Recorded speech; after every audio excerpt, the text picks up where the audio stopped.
Good morning, good afternoon, or good evening, depending on where you are in the world.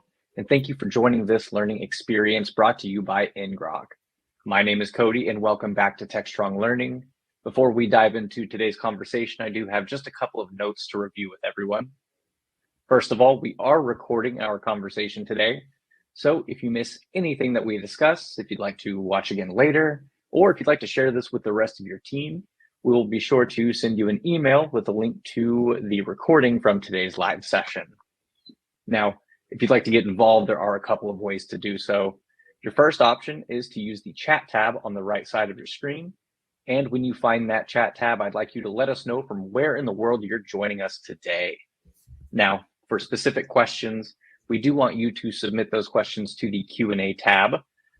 We plan on incorporating some of your questions into our discussion as we progress through our conversation today. So please do send those in as you have them, and we'll do our best to mix them in and address them in our allotted time today. Additionally, if you jump to that handout section, you'll see there is a resource there for you. So do grab that while you're with us.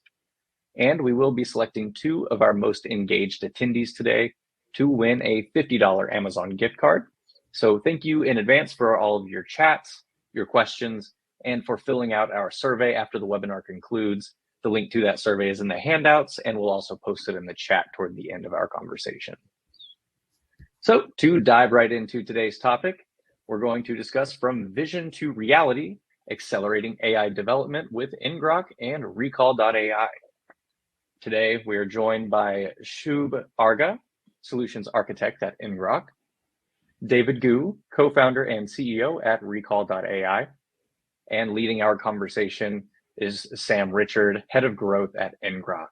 So Sam, Shubh, and David, thank you all so much for joining us today on Tech Strong Learning. Sam, do you want to go ahead and dive us right into our conversation today? Yeah. Thank you so much, Cody, for the warm intro, and to devops.com for hosting us. And thanks everyone who joined us today. I'm seeing folks from India, from Finland, very exciting. I'm Sam Richard. I'm the head of growth at ngrok, where I run all things related to revenue. But more importantly, I want to introduce Shubh from ngrok and David from recall.ai, who are here to talk about accelerating AI development and how they use ngrok and all of the awesome trends that David's seeing at Recall. AI is reshaping industries and redefining the boundaries of what's possible in tech and beyond. It's more than just a hype cycle. And a lot of folks, especially the ones on the call, are figuring out, how do we develop in this new world? How do we build around AI? And also, like, what significant challenges does it solve? Or does it create and solve for? As a testament to this shift, we've seen a large number of our customers at ngrok, roughly 1,800 at the last count, that use our Ingress platform to deliver AI or ML applications. But the bigger question that we have as an organization, and I think a lot of folks on this call can agree to, is how do we equip developers to develop domain-specific LLMs and deliver AI-powered applications more quickly, more securely, and extremely cost-effectively? Costs are something that we're going to talk about quite a bit on this call. So we wanted to invite, obviously, the ngrok team and David from recall.ai to talk about not only like the unique networking challenges that they're encountering and solving for, but also what other developers are facing when they're building AI applications and how people are solving for them. So let's start with the basics. Shubh, do you want to give an overview of ngrok as well as yourself and what you're doing in AI development today? Sure. Thanks for that quick intro, Sam. That was great. I'm Shubh. I'm a solutions architect here at ngrok, and I've been with the team here building for a little over a year now. ngrok is a universal gateway. So that is for connectivity through to APIs, databases, IoT devices, or even now AI services, right? Or even a Minecraft server in a lot of cases. We're really seeing this shift of folks who are really getting into this AI game right now, where they want to start building and practicing things on their local machines, or they want to connect to services that are not right on their local machine, and ngrok helps to facilitate that connection. Now, David and I will go into a little bit, I know today, about this AI tech stack, this new AI stack that we're defining and we're building out. But we're really seeing a lot of our customers with this huge need for data, right? With AI as becoming a big thing, you need data to train these AI models. And one of our huge customers, Databricks, goes through that. What they do, they empower their customers by helping them connect to data sources across the board. And we'll dive into that deeper, but I'm going to hand it back to Sam. Yeah. David, would love to intro you. Would love to hear a little bit about Recall.ai and some of the problems that you're solving, as well as how you use ngrok to facilitate faster delivery cycles as well. Absolutely. So I'm David. I am the co-founder and CEO of Recall.ai. And what Recall.ai is the API for conversation data. So we help developers connect to Zooms, Microsoft Teams, Google Meet, Slack, WebEx, all of these platforms where conversations are happening. We help them capture the audio, video, metadata, screen share, all of this information. And then these developers will typically analyze this data using AI. And today we power over 300 companies. And ngrok is part of the development stack we recommend to our customers because it gives them an easy way to develop their applications locally on their machine while still being able to receive data from the Recall API. That's really interesting. So it sounds to me, David, like you're doing a lot of interfacing with developers who are actively like using your product so that they can go out and sort of like build in the broader world with AI. What are some of your perspectives or some of the trends that you're seeing on not only the future of AI, but also specifically networking? Like they're using Recall. They're obviously connecting to you all with APIs. What does that look like? And what are some of the challenges you start facing? A big trend that we're seeing in the market, especially around AI applied to conversation data, is more and more people want to get data in real time and deliver results in real time. And the use case for this is really clear because when you're getting data in real time and you're delivering results in real time, the amount of value you can deliver in your product goes up by a significant amount. If you're building, for example, a sales coaching tool, instead of just telling salespeople a few hours after their call what they could have done better, you can coach them in real time and tell them what they can actually do now to improve their chances of closing this deal. The challenge with real time is it's much more difficult technically because instead of being okay with latency and being okay with connections that are not necessarily 100% reliable because you can always retry the download or retry the analysis, when you're doing something in real time, it needs to be low latency and it needs to be very reliable. And that introduces challenges on the infrastructure side, which Recall helps solve, and it also introduces challenges on the networking side. Do you want to speak a little bit more about some of those networking issues? And I'm sure Shub can speak to a few that he's seen on his side too. Absolutely. So this is one example of how we actually advise our customers to use ngrok.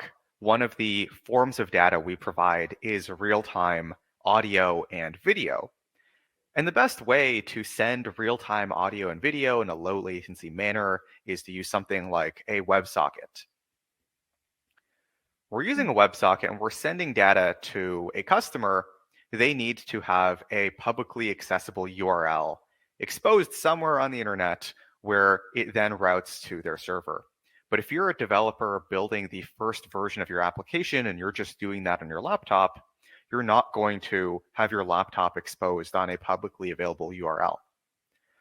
So we have our customers use ngrok to get themselves this URL, route to their local development setup, and that way they can start receiving real-time data through Recall easily without needing to deploy to a server somewhere. And that speeds up the development cycle significantly. Yeah, and it seems like we're also seeing this huge play with AI and APIs, right? Like Recall is API first, and you need some way for this live data to talk back to the Recall API and be able to do transcription or get that video feed and that audio feed. it's a shift in what we know as like the ChatGPT way of doing things, right? Where I'm interfacing with a chatbot, but now I can also interface and build with that OpenAI API and connect it to all these various other APIs along the stack to add data to it. So I can go from connecting to Recall's API directly to OpenAI's API and say, okay, I need these pieces of information, right? These pieces of information from this live audio transcript, and I want you to change this. I want you to dive deeper into the specific format of it, or these specific questions that came up during this live audio. I know a lot of people are using note takers now, so that's a huge market, and in a lot of different industries. So I feel like the amount of data that we're creating right now is also becoming a huge deal, especially with AI. I know Alan, our CEO, likes to say that whoever owns the data is going to own like the AI field in the future. So yeah, that's definitely cool to see how much data is being created right now. Does that present any problems for developers themselves? Like you talked a little bit about performance earlier, David, or like cost-wise, like those of us who, you know, have people looking at our budgets and things like that. Like what issues does that create for end users? Absolutely. And Shub, you are 100% correct around the volume of data. When 3 or 4 years ago, we all started working remotely, the amount of information being conveyed over video calls increased by 100x overnight. And that stayed, even though some of us are now returning to the office, we're still doing calls like this webinar remotely. And this has created this massive new data source of all these conversations from within companies. And at the same time, generative AI and large language models have really unlocked our ability as developers to work effectively with this data. Because you can imagine 3 or 4 years ago, before GPT-3 and GPT-4, trying to extract meaningful information like action items or next steps or patient notes from a telehealth session or causes of an incident from an incident response call. That would have been very, very, very difficult. But today, any developer can accomplish this. So there's this massive new data source and this very effective set of tools to work with it. And I recall we love helping developers bring these things together and build really, really cool products. And Sam, you're absolutely right that this comes with challenges around performance, especially if you want to do this in real time. And also costs, especially if you're running this at a large scale and if you're a more mature company where your cost of goods sold is really important to your company and it's a core metric for you. On the performance side and the scaling side, real time is definitely a larger challenge than doing things asynchronously. Because when you're doing things asynchronously, you can download a video and then spend an hour or two chewing away at that video. You can scale up your servers after the fact to handle this additional capacity. But when you're working in real time, you need to be much more responsive to the load on your systems. Because if your servers are falling behind, then some customers are just not going to get served. And that's a significant scaling challenge, both with ingesting the data and with processing the data or doing inference on the data. And that's the challenge on the data capture side that Recall helps solve, because we let you get all this data, we let you process all this video in real time without needing to spin up the servers on your end. And on the price side, cost is definitely top of mind for a lot of our customers when we talk to them about LLM costs, other AI costs, storage costs, compute costs. One thing that we are very, very cognizant of is just how important cost is to our customers. So we put a lot of effort into optimizing our service as far as it can go, running things as large scale as we can, and then using these economies of scale to drive down costs. Because AI is fundamentally a lot more expensive than previous kinds of software, just because you need so much hardware to run inference, you need such large amounts of data to collect and store, and this just comes with costs. Yeah, and I've been having conversations with a lot of companies where 4 or 5 years ago there wasn't a huge plan or a huge push to develop LLMs in-house or even think about AI. There was no AI push, right? But as of like 2 years ago or even last year, a lot of companies are saying, okay, now we need an AI story. We need to be in this industry somehow. We need to help our people work faster and develop things quicker. And that's still working on their old data infrastructure, right? You've got these companies who over the last 20 years have collected so much data in so many different places. They've got some on-prem, they've got some in the cloud, right? And we're really seeing this push of what happens if I develop an LLM or I develop this machine learning model in-house on my on-prem services. How am I going to get all my data from these different sources? If I've got some data in the cloud and also on-prem, they're looking for a way to connect all of that together in the most efficient way. And if you're familiar with AWS or even any of the cloud data costs and like transmission costs, they're absurd. They're very, very expensive, and it's very hard to work with LLMs that require huge amounts of it to train, to do that efficiently, right? And a lot of customers come to us with that specific story of, hey, I've got these sources that now I'm building for. How do I connect to that? And ngrok helps do that. It helps add that connectivity layer as well. And David, to add on to what you're saying, with that data now, these LLMs themselves are also, when you speak to it with an API, these requests we're seeing also are huge. It's not just a very easy post request, right, or a get request saying like, okay, I need this one piece of information. It's a full prompt in a lot of cases, and the response is also a very large piece of context that you're looking to like analyze. So our networks aren't built for this huge amount of these huge requests. In a lot of cases, they're very random. You're not really, in a lot of cases, you don't really know what you're expecting to see when you ask a question of a GPT, right? So our networks aren't built for it. Our data sources that we've built so far might not be built for it. They might be spread out. So we're seeing a lot of places where we're like connecting different pieces together to just make this one thing work, right? I'm not sure if you've seen that with the people that you've worked with. We've definitely seen a lot of what you're talking about, both in people wanting to train their own models, people wanting to fine-tune open source models, and also people taking off-the-shelf models and chaining several of them together to accomplish a final end goal. And an example of that is lots of times when companies are building AI applications on conversation data, they'll start out with a large, very, very capable model like GPT-4.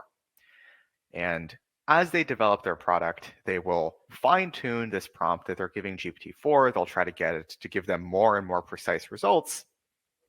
And you can get actually very, very good results here. And you can build products that are very, very effective. At a certain scale, companies realize they're spending a lot of money on GPT-4. It is expensive. Mm-hmm. It's a very big model. It's very expensive to run, both for OpenAI and for consumers of this API, because you have to pay for these compute costs eventually. And we see companies trying to optimize this by using more models that are more specialized. So if you have two tasks, one task is you've got an hour-long sales call and you want to extract the 4 key objections that the customer gave, you might use a larger and more capable model that's able to take in all this context and able to extract information from it very accurately and very precisely. But if then later on in your product lifecycle, you want to draft an email addressing these concerns, and your 2 sources of information are the key objections in your knowledge base, this is a much smaller amount of data potentially, and you might be able to get away with using a smaller model that you've fine-tuned or trained on your own data. And by doing that, you can actually save money because you're no longer paying for this very big, expensive, capable model to do this simple task. You've right-sized the capabilities and expense of the model to the difficulty of the task you're giving it.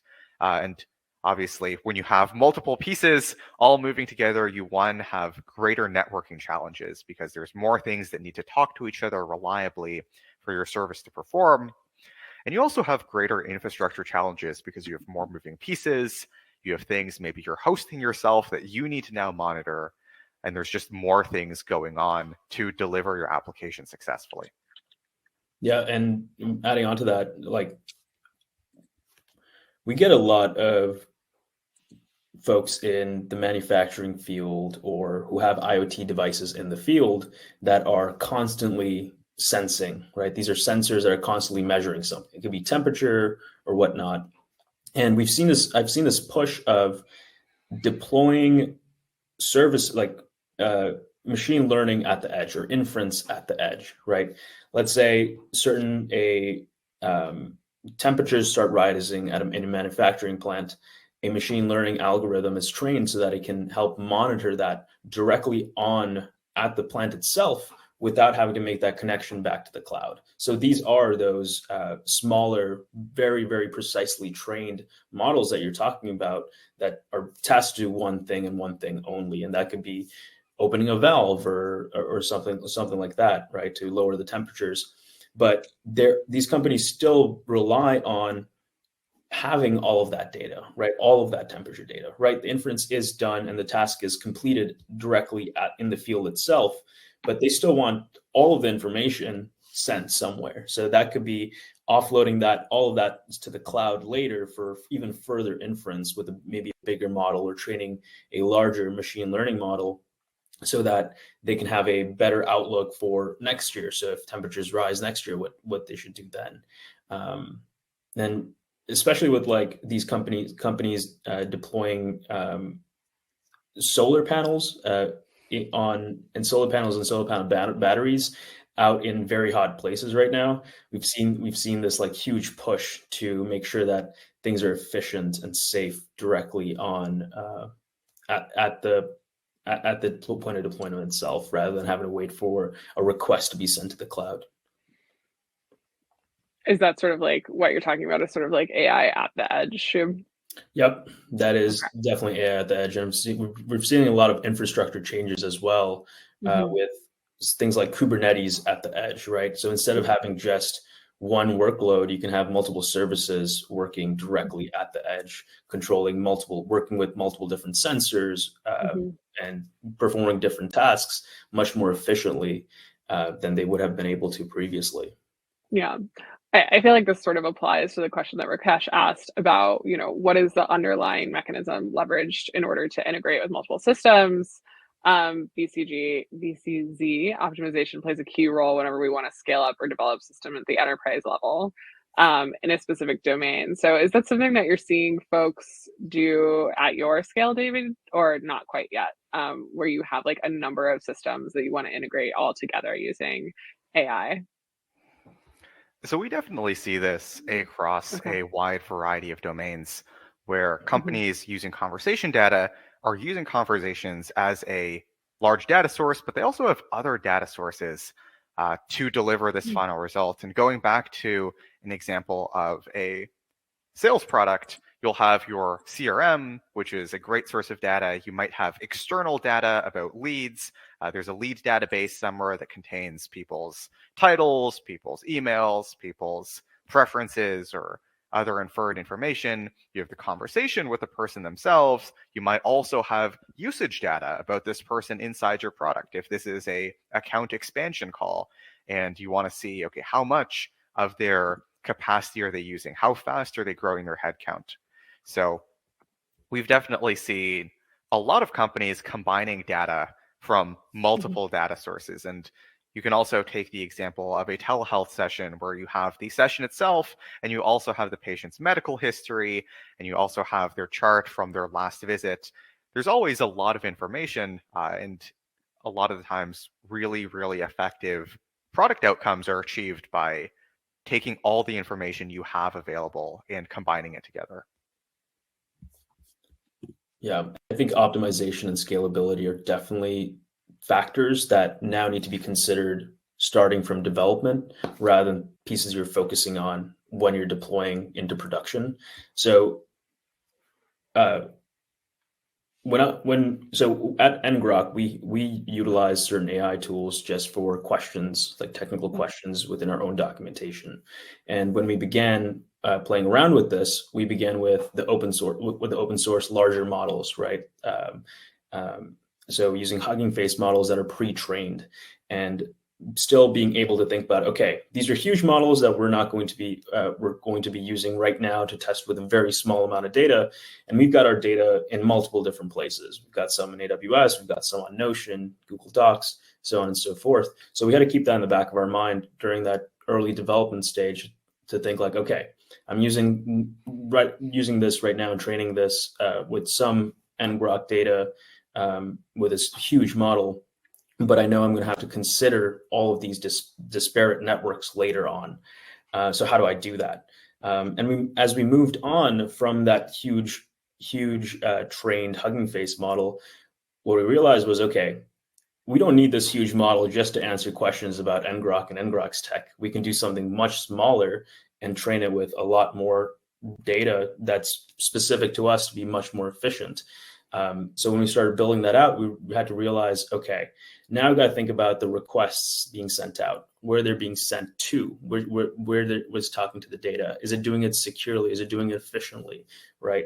And internally we use ngrok to make all those connections. Right. We've got data sources coming from places such as support tickets that come to us, or emails that come to us, or internal documentation that we've written, and we need to connect to all of those sources. And we use ngrok as a connectivity layer to talk back and pull or make requests to that data directly from the LLM and the chatbot that we built internally ourselves.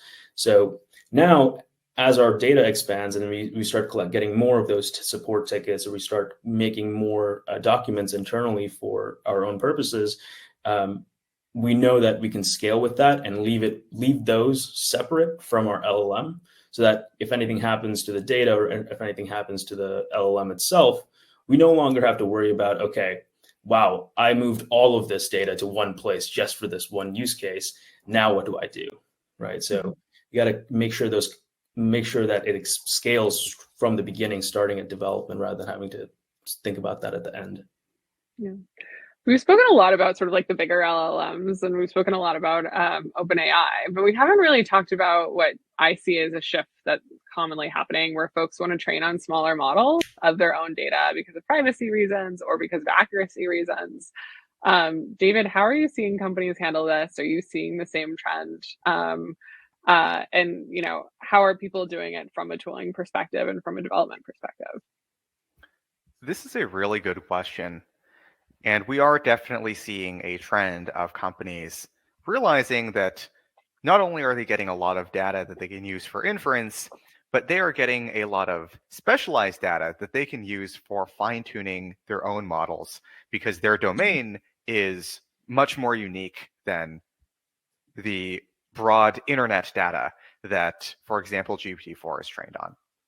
So we're working with customers in dozens and dozens of verticals, from sales and customer success and user research, which are sort of very obvious ones where lots of conversations are happening, but also in product and incident management and telehealth and legal technology and financial services.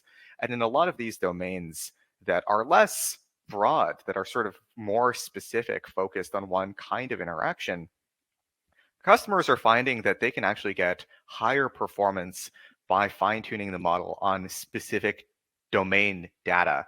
For example, if you're building a tool in the legal technology space, GPT-4 is going to have a very high-level in cursory understanding of the legal system in your country. But it knows a lot about other things. It knows about the solar system. It knows about 18th century literature. But you don't need the model to know all of that other stuff. And you can get higher performance, and you can get also greater cost efficiency by focusing on more specialized models.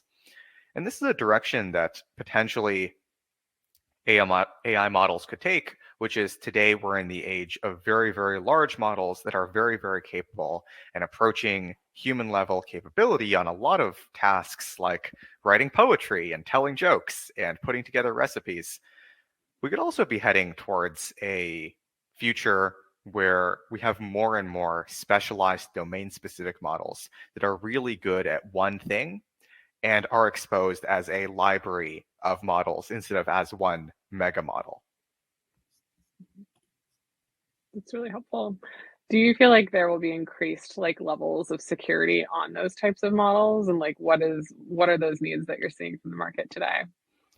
Security is definitely a top concern for all of the companies we talk to, because when you're capturing data from a conversation happening within a company, typically this is important information. Typically, this is also confidential information.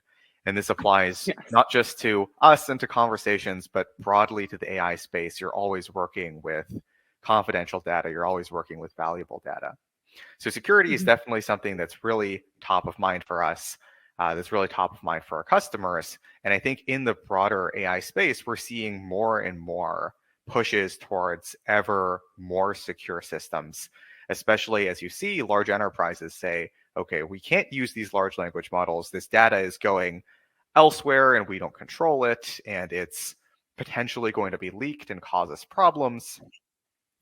The entire AI space is now realizing if we want to get AI into these really large companies who really have a strong need for it, security is a #1 consideration. Shub, tactically, like how are you seeing the customers that you're working with actually like implement security, either when it comes to AI or just like connectivity in general? Yeah, I think when you say security, observability is probably the better word for that. In a lot of cases, with a lot of these huge requests that we were talking about, going to and from these AI models and these prompts, you call them, you don't really know what is being received or what is being sent until it happens. So having observability over that whole stack, right?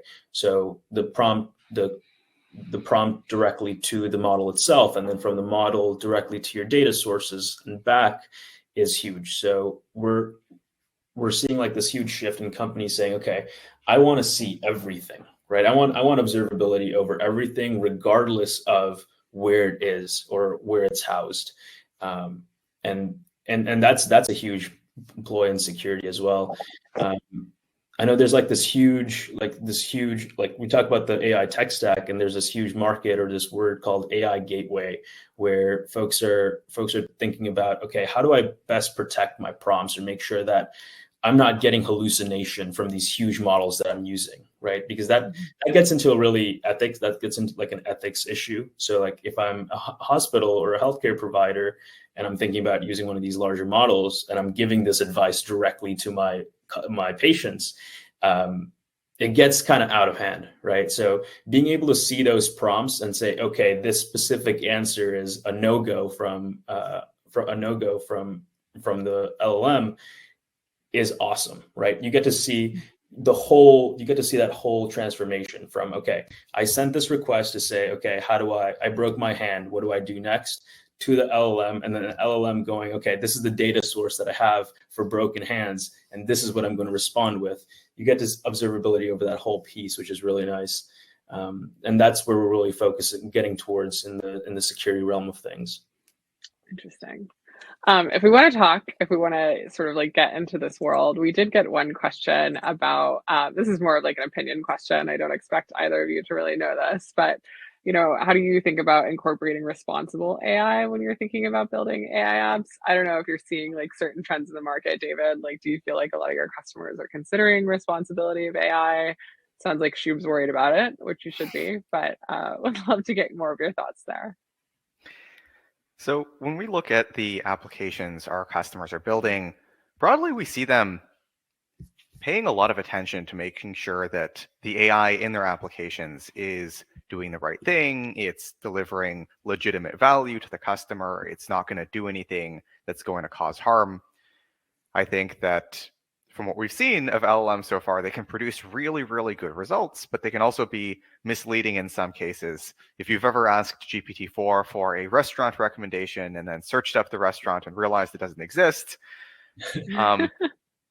something like this can be a bigger problem in a, let's say, sales call if your LLM invents a competitor who doesn't actually exist. It can reflect poorly on your credibility if you then bring this up. So this is a core facet that a lot of our customers spend time thinking about. How do I make sure that the responses are accurate? How do I make sure that the responses are in line with what I want my users to be seeing? How do I make sure that the responses are aligned with what my users actually want to accomplish? And I think this broadly is in the realm of making sure these systems are really accurate and perform really well. So this is a top thing that we hear from a lot of companies, which is, not only do I want to give a response, not only do I want to get a summary, but I really want to make sure that this is accurate. The number one thing a lot of companies care about is really that their customers have trust in them. In traditional systems where you're making requests and responses to a database, you have a very, very solid way to establish trust, which is don't lose people's data, make sure your work gets saved, make sure when you export stuff, it comes out properly.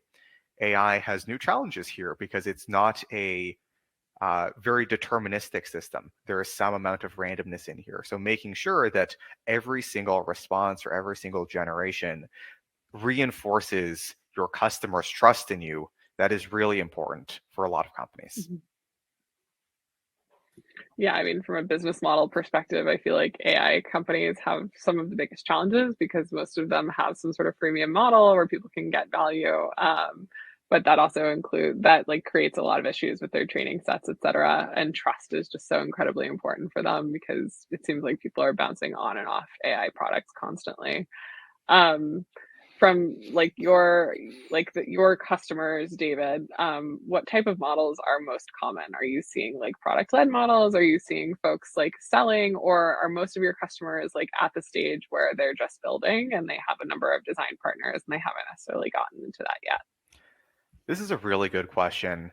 And we've seen a really broad variety of business models, and the vast majority of our customers are deployed in production and making revenue and working with lots of data, which is really exciting because we see lots of trends from the ground up how people are approaching this.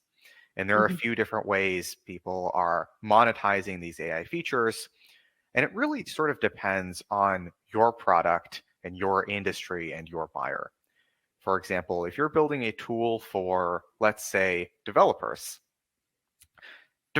individual developers, they really like being able to try things out themselves. So in that domain, we see a lot of product-led motion, and that's probably something that, Sam, you are very familiar with, given that ngrok really does follow this motion.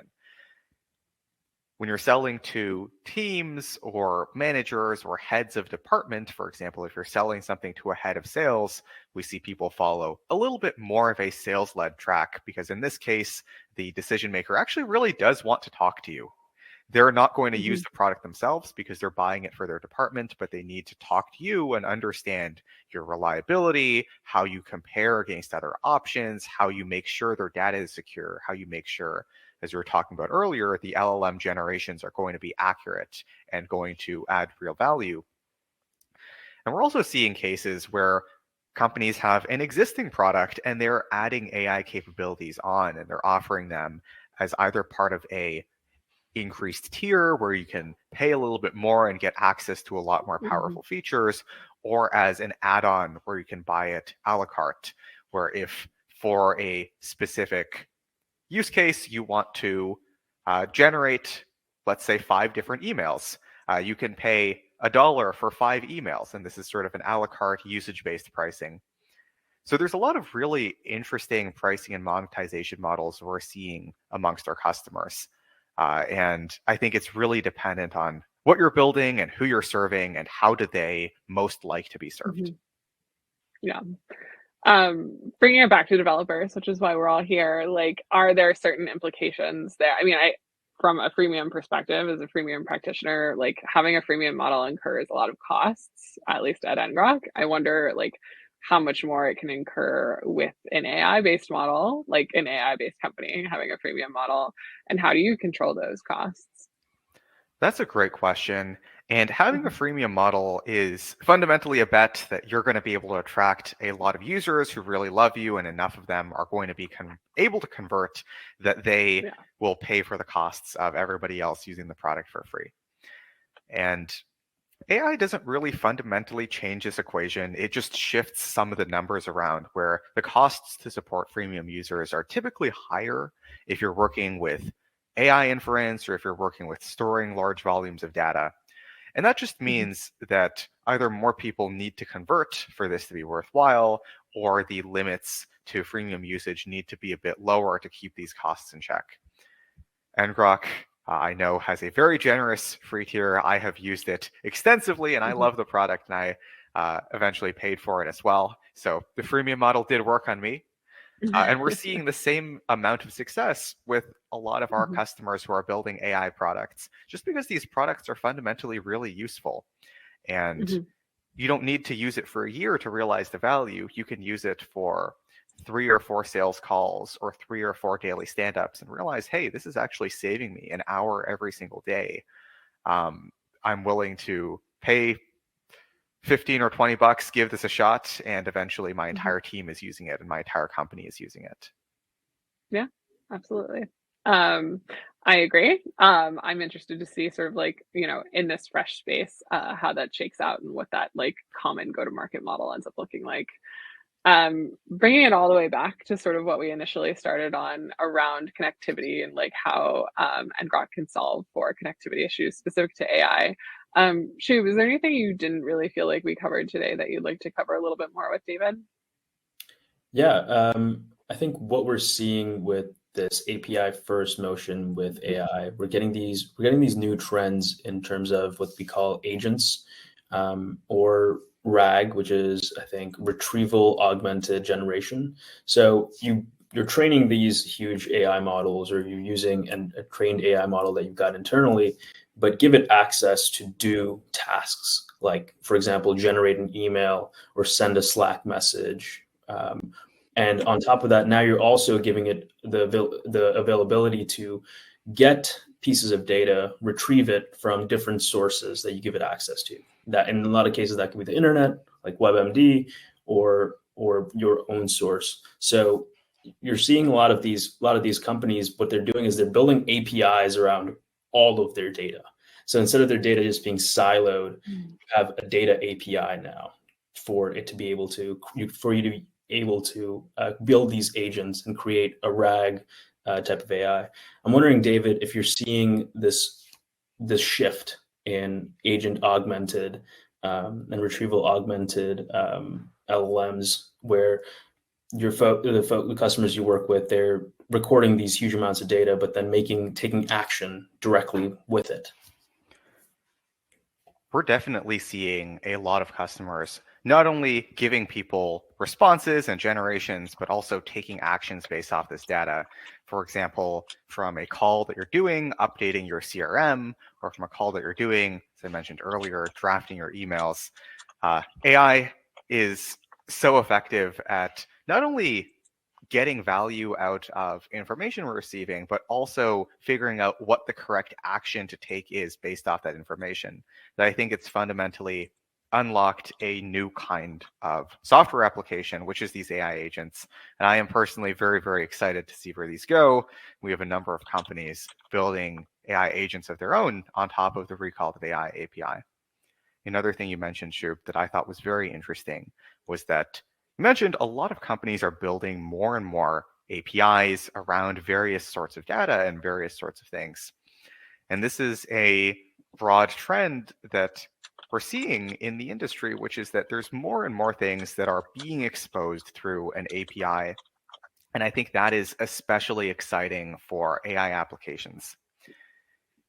AI applications, especially agents, need to interact with a very wide variety of external systems because, in a sense, they're doing the job of a person at a company. And if you think, Shub, the number of applications that you need to log into and you need to interact with to accomplish your job, there is probably 5 or 10 different applications. And compared to a web app, that's a significant amount of additional complexity that you now need to handle inside your application, because it's not just retrieving from 1 or 2 data sources, it's retrieving from 5 data sources, taking action in another 5 locations. And I think taking an API first approach is really the best way for a lot of companies to bring new AI products into being. And that's why at Recall, we are an API. We abstract away a lot of this complexity around accessing conversation data, which lots of companies want to do nowadays. And there's probably going to be other APIs abstracting around the complexity of all of this other work that an agent needs to do in order to really be an integrated member of a team.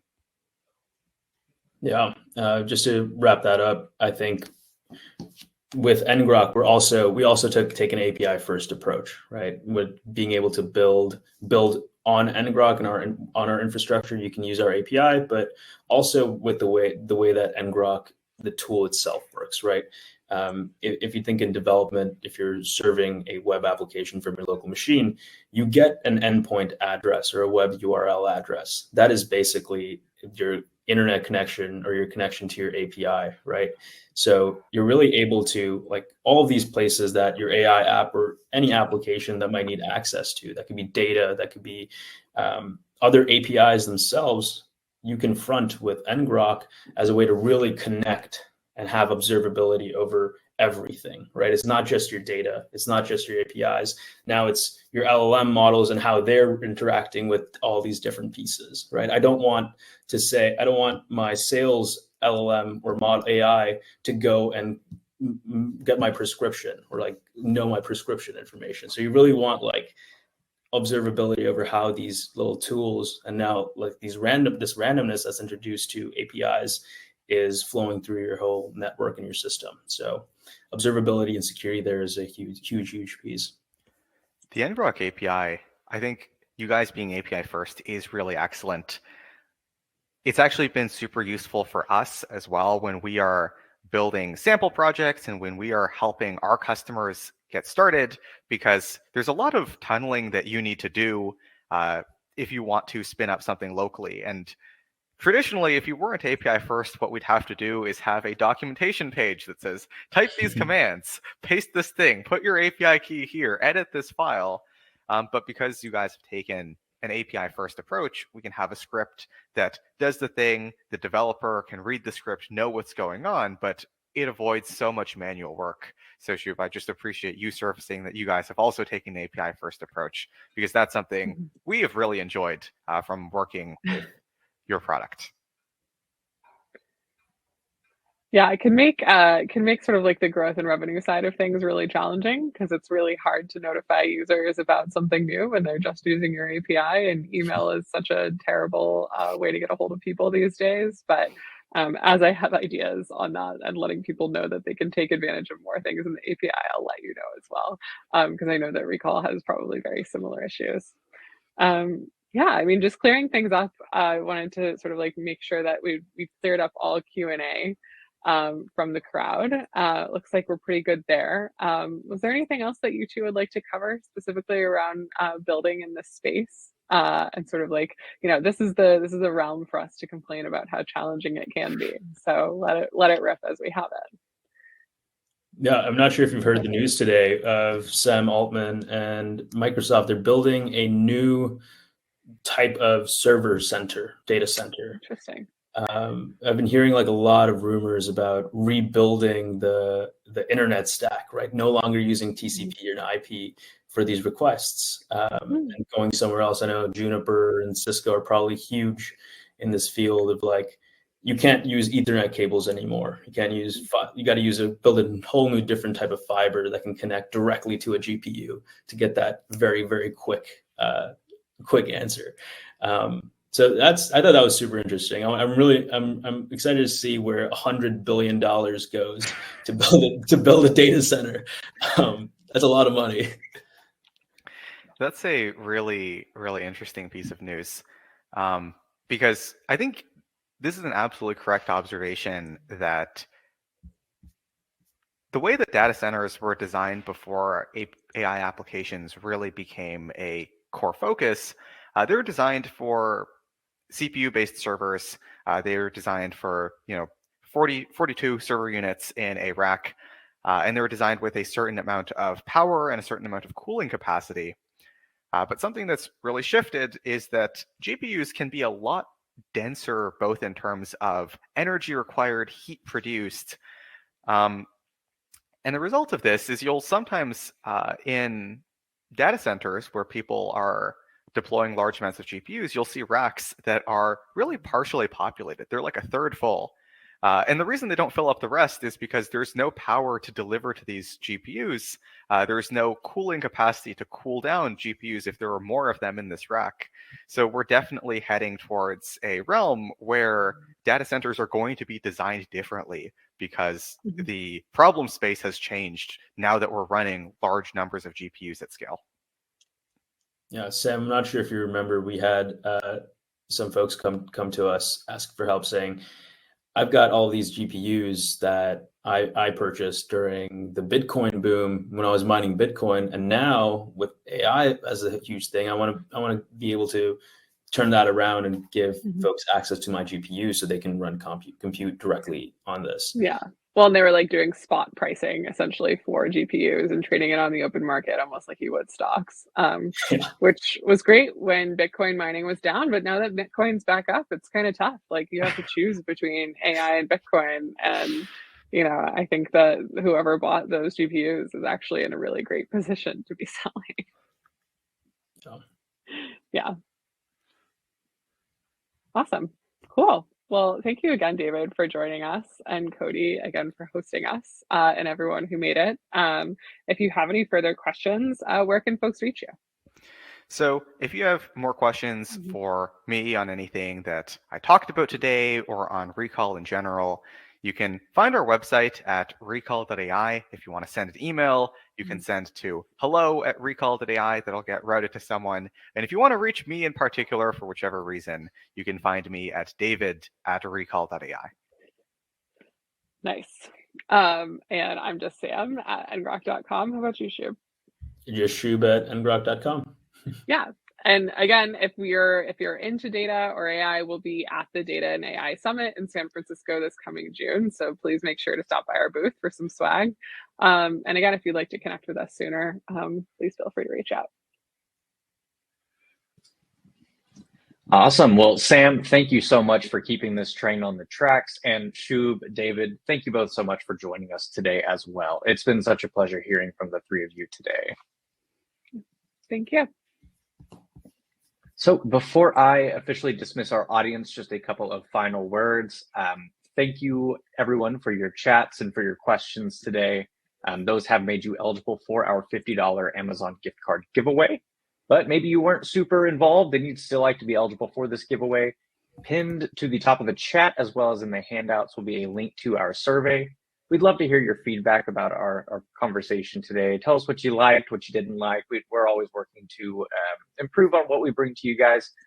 So please do fill out that survey for us. We'd really appreciate it. I'd like to thank ngrok for sponsoring our webinar today. I'd once again like to thank Sam, Shub, and David for joining us. And to our audience, thank you so much for being here with us as well. We really appreciate your time, and we hope to see you at a future TechStrong learning experience. Have a great rest of your day, and you may now disconnect. Thanks again, team.